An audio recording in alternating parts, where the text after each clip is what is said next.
여러분, 요즘 뉴스에서 고령 운전자 교통사고 소식을 한 번쯤은 보셨을 겁니다. 70대 운전자가 브레이크와 엑셀러레이터를 헷갈려서 80대 할머니가 역주행으로 이런 기사들 말이에요. 그런 뉴스를 볼 때마다 나는 괜찮겠지 하고 생각하셨겠지만 정부에서는 이미 몇 년 전부터 큰 변화를 준비해 왔습니다. 바로 고령 운전자를 위한 새로운 면허 제도 말이에요. 그런데 문제는 많은 어르신들이 이런 변화를 제대로 모르고 계시다는 겁니다. 평생 안전하게 운전해 오신 분들이 갑자기 면허가 취소됐다는 통지서를 받거나 생전 처음 듣는 인지능력 검사를 받으라는 말을 듣고 당황하고 계세요. 도대체 언제부터 이렇게 바뀐 걸까요? 그리고 어떻게 하면 이런 변화에 현명하게 대처할 수 있을까요? 오늘 이 시간에는 바뀐 운전면허 제도의 모든 것을 쉽게 설명해 드리고 미리 준비하는 방법까지 알려드리겠습니다. 잠깐, 여러분, 그거 아시죠? 여러분의 구독, 좋아요, 알림 설정은 저에게 가장 큰 선물입니다. 안녕하세요. 저는 서울시 교통안전공단에서 15년째 운전면허 갱신 업무를 담당하고 있는 김태진입니다. 그동안 수많은 어르신들의 운전면허 갱신 과정을 도와드리면서 최근 몇 년 사이 큰 변화를 목격하게 되었습니다. 오늘은 여러분께 꼭 알려드리고 싶은 이야기가 있어서 이렇게 말씀드리게 되었습니다. 지난주에 제 조카 장인께서 황당한 일을 겪으셨습니다. 평생 무사고로 운전하셨던 68세 박노인 어르신이 갑자기 운전면허를 정지당할 뻔했다는 거였어요. 이유가 무엇일까요? 바로 새롭게 개정된 운전면허 관련 법규를 몰랐기 때문입니다. 박노인 어르신은 나는 아직 젊은데 왜 이런 규정이 생겼냐며 한숨을 쉬셨지만 사실 이미 수개월 전부터 예고된 변경사항이었습니다. 비슷한 사례들이 정말 많습니다. 74세 최영자 할머니께서는 40년 넘게 운전을 하셨지만 새로운 규정을 몰라서 면허 갱신 시기를 놓쳐버렸어요. 결국 과태료로 20만 원을 내고 재시험까지 봐야 하는 상황이 되었습니다. 할머니는 평생 법 어긴 적 없이 살았는데 갑자기 과태료를 내야 한다니 억울하다고 하시더라고요. 더 심각한 경우도 있었습니다. 79세 김도현 할아버지께서는 손자 학원 등하교를 도와주시다가 갱신을 6개월 넘겨서 면허가 아예 효력을 잃어버렸어요. 도로주행 시험에서 첫 번째로 불합격하시고 결국 두 번째에서야 합격하셨는데 그 과정에서 100만 원 가까운 비용이 들었다고 합니다. 할아버지는 손자 뒷바라지 하려다가 이런 일이 생기다니 기가 막히다며 속상해 하셨어요. 이런 일들이 왜 이렇게 많이 생기는 걸까요? 많은 어르신들이 운전면허 제도가 언제부터 어떻게 바뀌었는지 정확히 모르고 계시기 때문입니다. 예전에는 한 번 면허를 따면 10년마다만 갱신하면 됐었거든요. 그런데 지금은 나이에 따라서 갱신 주기가 완전히 달라졌어요. 현재 제도를 간단히 말씀드리면 65세부터 74세까지는 5년마다 갱신해야 하고 75세 이상은 3년마다 갱신해야 합니다. 이 변화는 2019년 1월부터 시행된 법 개정 때문이에요. 고령 운전자 사고 증가를 막기 위해서 주기를 단축한 거죠. 더 큰 변화는 적성 검사가 강화된 것입니다. 기존에는 시력과 청력 검사만 받으면 됐는데 이제는 인지능력 검사까지 추가됐어요. 단기 기억력 테스트, 주의력 테스트, 공간 지각 능력 테스트를 모두 받아야 합니다. 72세 윤정호 어르신께서는 첫 번째 인지능력 검사에서 불합격하셨지만 두뇌 훈련 앱으로 매일 30분씩 연습하신 뒤 재시험에서 합격하셨어요. 검사를 잘 통과하려면 몇 가지 요령이 있습니다. 충분한 수면을 취하시고 가벼운 아침 식사를 하신 다음 시험장에는 30분 일찍 도착해서 마음을 진정시키세요. 그리고 천천히 정확하게 답하는 것이 중요합니다. 특히 70세 이상 어르신들은 정기 적성 검사가 의무예요. 일종 운전자는 적성 검사를 1년 이상 놓치면 면허가 취소되고 2종 운전자는 갱신을 지연하면 과태료 2만 원에서 3만 원을 내야 하고 일정 기간이 지나면 취소될 수 있어요. 75세 이상 어르신들에게는 교통안전 교육도 의무가 됐습니다. 77세 정만수 어르신께서는 처음에는 귀찮아 하셨지만 전동 킥보드가 차도로 다녀야 한다는 사실을 배우고 정말 유익하다는 소감을 남기셨어요. 78세 오순자 할머니께서는 시뮬레이터에서 급정거 상황 훈련을 받은 후 실제 운전 습관이 바뀌었다고 만족해 하셨습니다. 새롭게 도입된 조건부 운전면허 제도도 주목할 만합니다. 81세 이상훈 할아버지께서는 밤에는 잘 안 보여서 불안했는데 주간 운전 조건으로 가족도 안심한다고 말씀하셨고, 76세 강은영 할머니께서는 동네 병원만 다니니까 지역 제한이면 충분하다고 하시더라고요. 운전면허 자진 반납 제도를 선택하시는 분들도 계십니다. 83세 박말순 할머니께서는 택시비 지원 덕분에 오히려 편하다고 하셨고, 85세 조성철 어르신께서는 운전 대신 전기자전거로 운동도 돼서 좋다고 만족해 하셨어요. 하지만 이런 변화들을 미리 알지 못해서 큰 불이익을 당하시는 분들이 아직도 많습니다.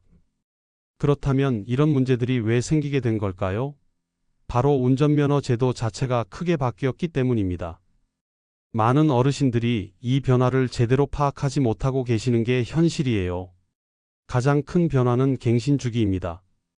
예전에는 나이에 상관없이 10년마다 갱신하면 됐어요. 하지만 2019년 1월부터 시행된 새로운 법규에 따르면 완전히 달라졌습니다. 65세부터 74세까지는 5년마다 갱신해야 하고 75세 이상은 3년마다 갱신해야 해요. 왜 이렇게 바뀌었을까요? 고령 운전자들의 교통사고가 늘어나면서 정부에서 안전대책을 강화한 거예요. 실제로 저희 면허 시험장에 오시는 어르신들 중에 이 사실을 모르고 계신 분들이 정말 많아요. 왜 갑자기 자주 갱신하라고 하냐며 불만을 토로하시는 분들도 계시죠. 하지만 안전을 위한 조치라는 걸 설명해드리면 대부분 이해해 주세요. 더 큰 변화는 적성검사가 훨씬 까다로워진 것입니다. 기존에는 시력검사와 청력검사만 받으면 됐는데 이제는 인지능력검사까지 추가됐어요.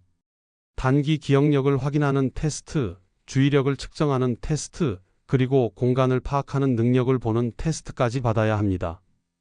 72세 윤정호 어르신의 경우가 좋은 예입니다. 처음 인지능력 검사를 받으러 오셨을 때 너무 긴장하셔서 불합격하셨어요. 하지만 포기하지 않으시고 집에서 두뇌 훈련 앱으로 매일 30분씩 연습하신 뒤 재시험을 보셨는데 그때는 무사히 통과하셨습니다. 어르신은 처음엔 당황스러웠지만 연습하니까 할만하더라고 말씀하시더라고요. 검사를 잘 통과하려면 몇 가지 요령이 있어요. 우선 충분한 수면을 취하시는 게 중요합니다. 피곤하면 집중력이 떨어져서 실수하기 쉬워요. 아침 식사도 가볍게 드시고 시험장에는 30분 정도 일찍 도착해서 마음을 차분히 가라앉히세요. 그리고 무엇보다 천천히 정확하게 답하는 것이 급하게 대답하는 것보다 훨씬 좋은 결과를 가져옵니다.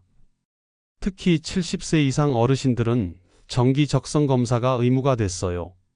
1종 운전면허를 가지신 분들은 적성 검사를 1년 이상 놓치면 면허가 아예 취소되고 2종 운전면허를 가지신 분들도 갱신을 지연하면 과태료 2만 원에서 3만 원을 내야 하고 계속 미루면 결국 취소될 수 있어요. 또 다른 중요한 변화는 75세 이상 어르신들에게 교통안전 교육이 의무가 된 것입니다. 77세 정만수 어르신께서는 처음에 이 나이에 무슨 교육이냐며 귀찮아 하셨어요. 하지만 막상 교육을 받고 나서는 생각이 완전히 바뀌셨습니다. 전동 킥보드가 차도로 다녀야 한다는 사실을 그때 처음 알게 되셨거든요. 요즘 도로 상황이 예전과 많이 달라졌구나. 정말 유익한 시간이었다고 말씀하시더라고요.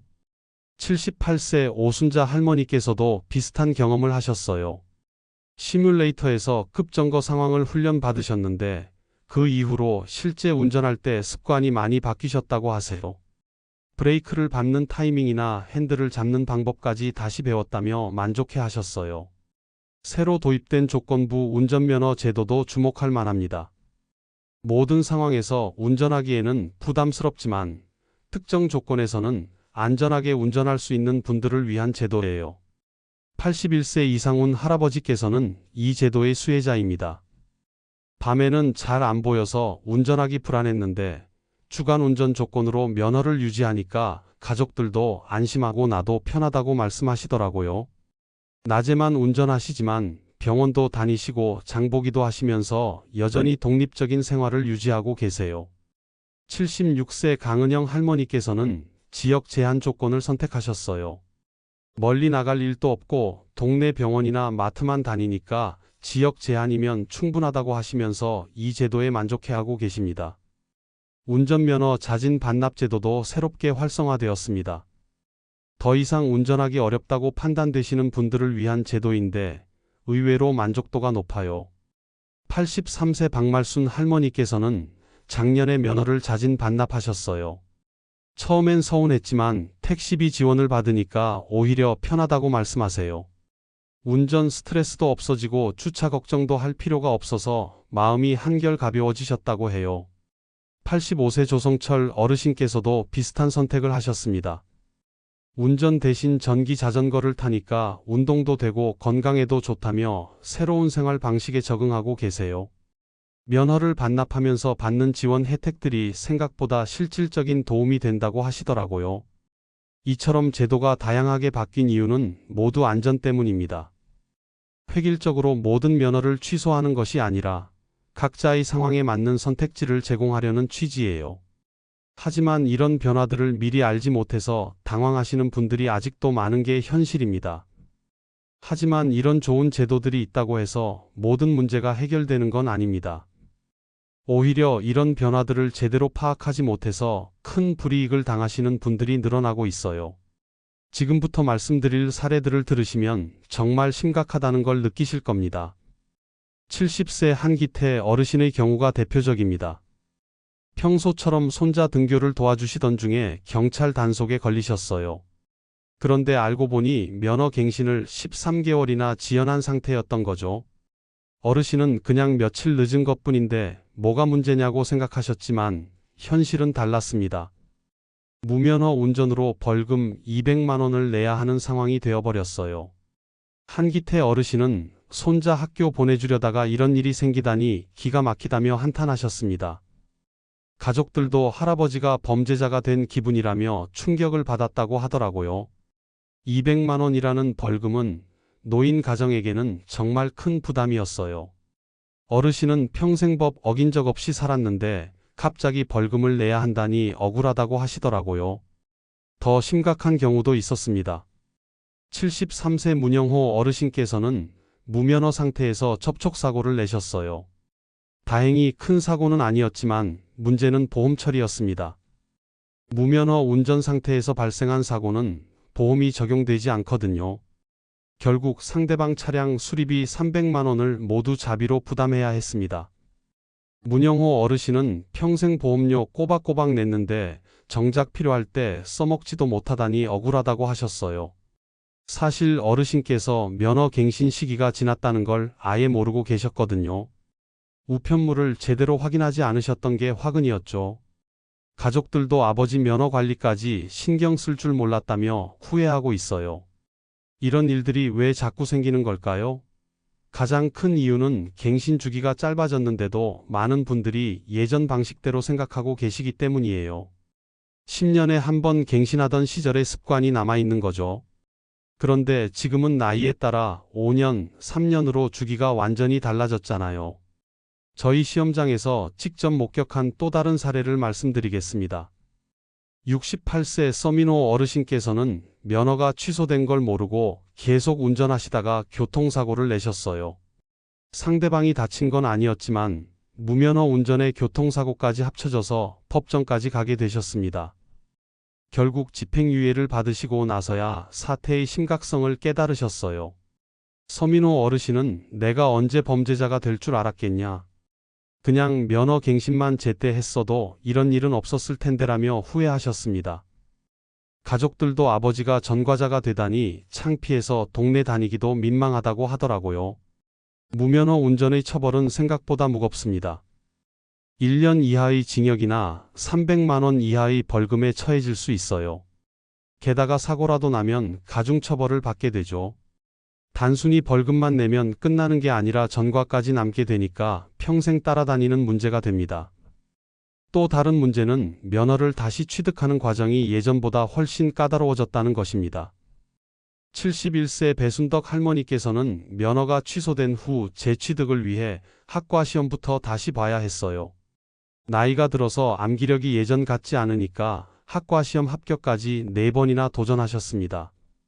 배순덕 할머니는 젊을 때도 어려웠던 시험을 이 나이에 다시 보려니 정말 힘들다고 하시더라고요. 기능시험과 도로주행 시험까지 모두 통과하는 데 6개월이 걸렸고 비용도 80만 원 넘게 들었어요. 게다가 그 기간 동안은 운전을 할 수 없으니까 일상생활에 큰 불편을 겪으셨죠. 보험 문제도 심각합니다. 무면허 상태에서 사고를 내면 자동차 보험이 면책됩니다. 상대방 치료비, 차량 수리비, 심지어 본인 차량 수리비까지 모두 자비로 부담해야 해요. 75세 이춘자 할머니께서는 무면허 상태에서 가벼운 추돌사고를 내셨는데 상대방 차량 범퍼 교체비만 200만 원이 나왔어요. 이춘자 할머니는 보험료는 매달 꼬박꼬박 내면서 정작 사고 났을 때는 한 푼도 안 나오다니 이게 말이 되냐며 억울해하셨습니다. 하지만 무면허 운전은 명백한 약관 위반이라서 어쩔 수 없는 일이었어요. 더욱 안타까운 건 이런 불이익들이 대부분 예방 가능하다는 점입니다. 갱신 시기만 제때 확인하고 필요한 절차를 밟으면 충분히 피할 수 있는 일들이거든요. 하지만 많은 어르신들이 변화된 제도를 제대로 알지 못해서 이런 피해를 당하고 계세요. 법정에서 만난 77세 김영수 할아버지께서는 누가 이렇게 복잡하게 바뀔 줄 알았겠냐. 미리 알았으면 당연히 갱신했을 텐데라고 하시더라고요. 하지만 법은 모르는 것을 이유로 봐주지 않습니다. 결국 이런 불이익을 피하려면 제도 변화를 미리 알고 대비하는 수밖에 없어요. 그렇다면 이런 불행한 일들을 어떻게 예방할 수 있을까요? 다행히 제도를 제대로 이해하고 미리 준비하면 충분히 막을 수 있는 일들입니다. 오늘까지 제가 말씀드린 내용들을 바탕으로 현명한 대처 방법들을 알려드리겠습니다. 먼저 성공적으로 적응하신 분들의 사례부터 들어보세요. 72세 조성우 어르신께서는 저희 교통안전교육 프로그램에 참여하시면서 놀라운 변화를 경험하셨어요. 어르신께서는 평생 좌회전할 때 신호를 늦게 켜는 습관이 있으셨는데 프로그램 평가를 통해 이 문제점을 깨닫게 되셨어요. 조성우 어르신은 젊을 때부터 그렇게 운전해 왔는데 그게 잘못된 습관이었다니 깜짝 놀랐다고 말씀하셨습니다. 교육을 받은 후에는 미리 신호를 켜는 습관을 들이셨고 다른 운전자들과의 갈등도 줄어들었다고 하세요. 이제는 뒷차에서 경적 소리 듣는 일도 없어졌다며 만족해하고 계십니다. 75세 이명자 할머니께서도 비슷한 경험을 하셨어요. 주차할 때 항상 어려움을 겪으셨는데 교육 프로그램에서 사이드 미러 사용법을 다시 배우셨거든요. 젊을 때는 감으로 주차했는데 나이가 들어서는 그게 안 되더라. 미러 보는 방법을 제대로 배우니까 주차가 훨씬 쉬워졌다고 하시더라고요. 이명자 할머니는 마트에 가서도 주차 때문에 스트레스 받지 않으니까 쇼핑이 즐거워졌다며 웃으셨어요. 이처럼 새로운 것을 배우는 건 나이와 상관없이 큰 도움이 됩니다. 그런데 이런 긍정적인 변화들을 경험하려면 무엇보다 미리 준비하는 것이 중요해요. 갱신 시기를 놓쳐서 곤란한 상황에 빠지기 전에 미리 달력에 표시해두고 준비하시는 게 좋습니다. 저희가 권하는 방법은 간단합니다. 면허증에 적힌 갱신 날짜보다 한 달 전에 미리 알림을 설정해 두세요. 휴대폰 알림이든 달력에 표시해 두는 것이든 본인에게 맞는 방법으로 하시면 됩니다. 가족들도 함께 신경 써주시면 더욱 좋고요. 특히 65세가 되시는 분들은 그때부터 갱신 주기가 바뀐다는 걸 미리 알아두셔야 해요. 10년이 아니라 5년마다 갱신해야 한다는 사실을 잊지 마시기 바랍니다. 75세가 되시면 3년마다로 더 짧아지고요. 인지능력 검사를 앞두고 계신 분들께는 몇 가지 조언을 드리고 싶어요. 검사 전날에는 충분히 주무시고 당일 아침에는 가벼운 식사를 하세요. 너무 배가 부르거나 빈속으로 가시면 집중력이 떨어질 수 있어요. 그리고 시험장에는 여유 있게 일찍 도착해서 마음을 진정시키시는 게 좋습니다. 무엇보다 천천히 정확하게 답하는 것이 중요해요. 빨리 끝내려고 서두르다가 실수하는 경우가 많거든요. 시간은 충분히 주어지니까 차근차근 문제를 읽고 답하시면 됩니다. 만약 첫 번째 검사에서 통과하지 못하더라도 너무 실망하지 마세요. 윤정호 어르신처럼 집에서 두뇌 훈련을 하고 재시험을 보시면 충분히 통과할 수 있어요. 요즘은 스마트폰 앱으로도 기억력이나 집중력 훈련을 할 수 있으니까 활용해 보시기 바랍니다. 가족들의 역할도 중요합니다.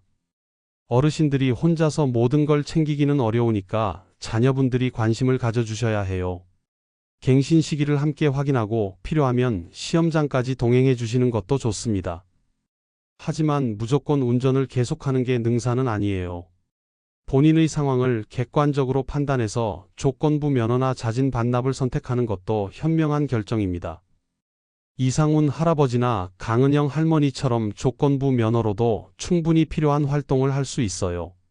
박말순 할머니나 조성철 어르신처럼 면허를 반납하시는 것도 좋은 선택이 될 수 있습니다. 요즘은 대중교통이 많이 발달했고 택시비 지원 같은 혜택도 있어서 생각보다 불편하지 않다고 하세요. 무엇보다 중요한 건 안전입니다. 운전면허는 단순한 카드가 아니라 노후 이동권과 독립성의 상징이에요. 하지만 안전이 최우선이라는 걸 잊으면 안 됩니다. 본인과 다른 사람들의 안전을 위해서 때로는 용기 있는 결정이 필요할 수도 있어요. 저는 15년 동안 이 일을 하면서 정말 많은 어르신들을 만나 뵀습니다. 처음에는 변화된 제도 때문에 당황하시던 분들도 시간이 지나면서 적응하시고 오히려 더 안전한 운전을 하게 되시더라고요. 결국 제도를 제대로 이해하고 가족과 함께 관리해 나간다면 안전하고 행복한 운전 생활을 이어갈 수 있습니다. 갑작스러운 변화에 당황하지 마시고 미리 준비하고 현명하게 대처하시기 바랍니다. 여러분의 안전한 운전을 위해 저희도 계속 노력하겠습니다. 오늘의 이야기는 여기까지입니다. 마음에 드셨다면 구독과 좋아요 잊지 말고 한 번씩 눌러주세요. 소중한 시간 함께 해주셔서 진심으로 감사드리고 앞으로도 더 깊은 이야기로 여러분을 찾아뵐게요.